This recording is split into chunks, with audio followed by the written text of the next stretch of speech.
Hi and welcome to the video. This time not from Switzerland but from Germany, more precisely the state Sachsen-Anhalt, which is in the Middle East Germany more or less.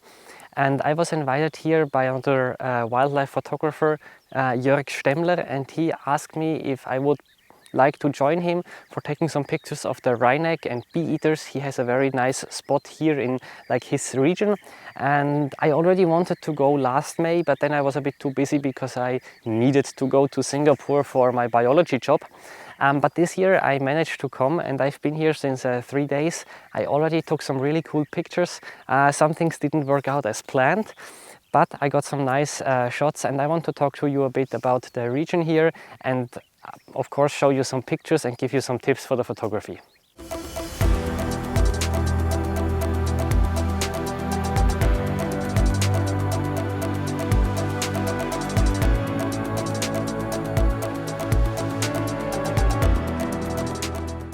So when I arrived on the first day, I parked the car on the side of the road, I exited, took out my lens, and after like 30 seconds I saw a shrike sitting in the fields, maybe 30 meters away from me, and I was like, I'm not used to this from Switzerland. I mean, we do have some shrikes. We have one species, but we do have some individuals, but it's a bit trickier to find them usually. And here in general, the landscape is a bit different than in Switzerland. I feel like it's more what it was in Switzerland maybe 50 or 100 years ago.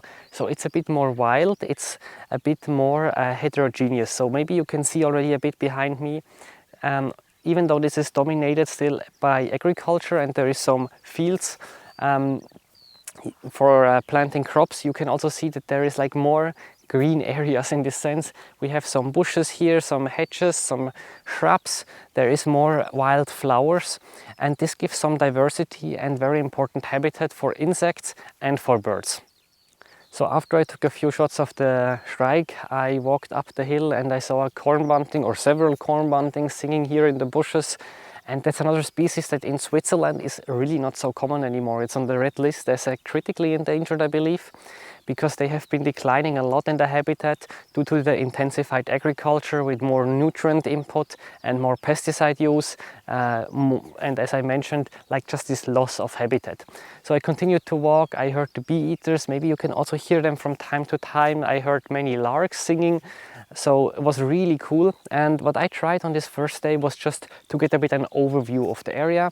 So I didn't sit in a hide or something. I took my camouflage, like my coat with me, but I basically walked around and tried to find the birds and try to kind of stalk the birds a bit, and this worked quite okay for some of the pictures.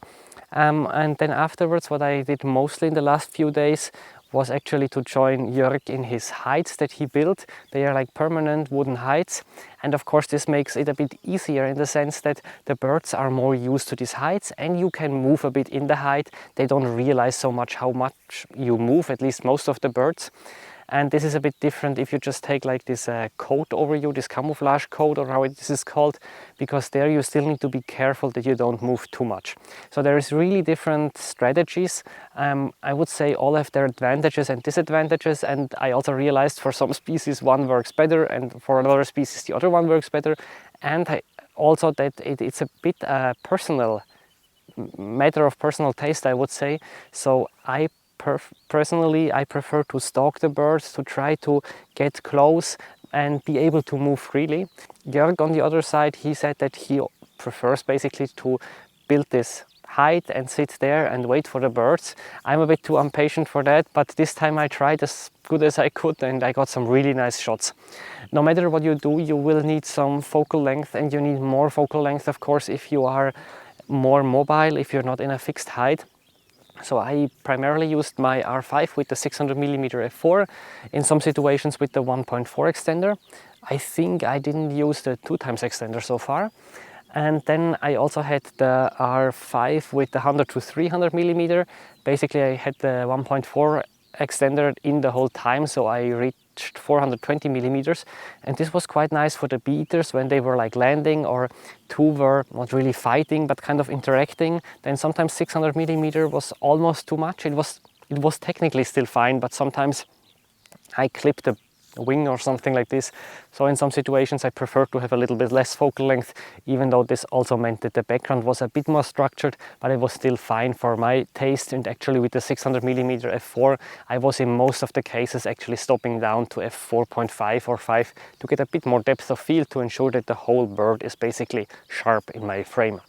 I also had the OM Systems OM1 Mark II with the 150 to 400mm f4.5 with the integrated 1.25 tele-extender with me. And I've been testing this for the last days, and of course there's ups and downs for both. I mean, for the OM Systems, it's a Micro Four Thirds system, so of course the background will be a bit more structured and sometimes more distracting. I need to say in the height it worked quite well, I would say, at least in one of the heights. And of course the high ISO is also a topic. I mean, if you reach 6400 ISO, you see a clear difference between Micro Four Thirds and full frame. But there was something that I really enjoyed, and this is just this pre-capture mode with 50 frames per second. And this pre-capture, it was really nice and allowed me, for example, this frame of the bee eater here. For filming, on the other hand, I was using more my R5 because there I have the slow motion in 4K, something I really like to use a lot. And speaking of videos and photos, I think now would be a great time to show you some of my shots that I got.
So overall it was really a few very nice days. I still have one day left, so let's see what I can still manage.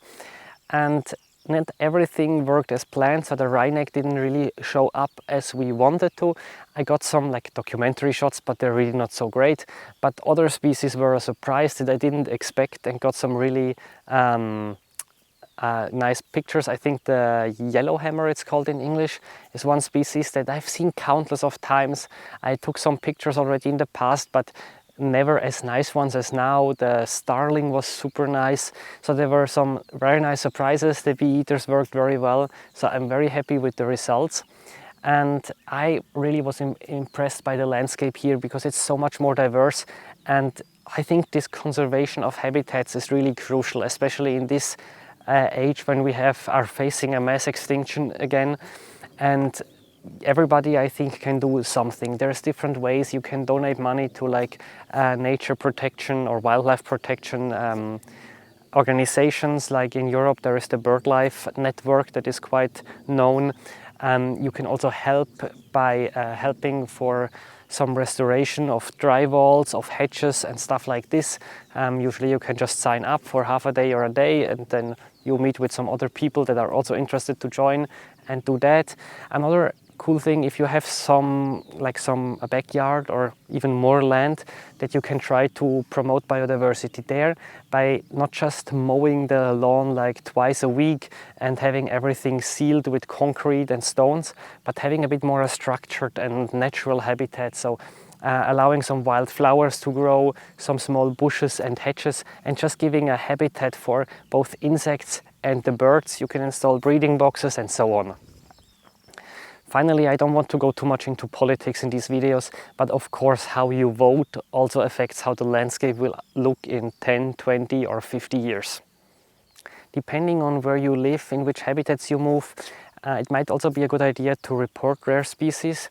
There are special portals for this, and in many you can also say that you want to report them like hidden, that not everybody can see them, but they can then be used for scientific projects to know more about the species, or for example if they want to build a new house, a new factory, whatever there, and there is a really endangered species, it might be really important, because I don't know how this works in every country, but in many countries the authorities, they cannot know about every threatened species, where exactly it occurs, and there it can help by this so-called citizen science, by just reporting what you find. And this is something I think you can quite easily do if you're out anyway taking pictures. Just report the really at least special ones, and I think that's something I should also do more often. That's it for today with a slightly different type of video. I hope you still enjoyed it, and let me know down in the comments what you think can be done, or what you maybe already did in the past to kind of preserve these species.